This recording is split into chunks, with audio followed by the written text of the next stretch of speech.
First thing you're going to do with any RLS fitting is you got to make sure that your tubing is prepped properly. We are working with an O-ring, so making sure that you don't have any burrs, nothing that's going to catch, tear, nick that O-ring is really crucial. So using the tube deburring tool, you're going to go inside and outside. Next, you're going to take your sandcloth or your Scotch Brite pad and make sure everything's good and clean.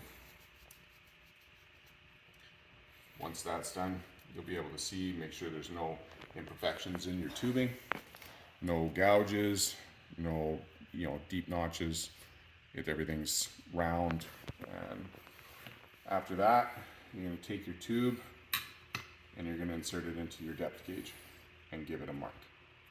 This is going to give you a visual reference to make sure that you're inserting past that O-ring, but you're not going too far that you're impacting the other side.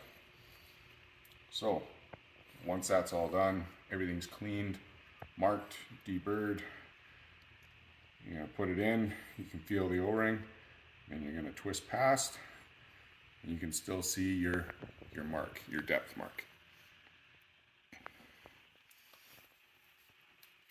Next, you're going to take your tool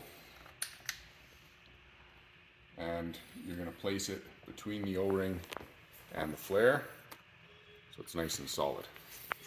Then you just squeeze the trigger until it stops.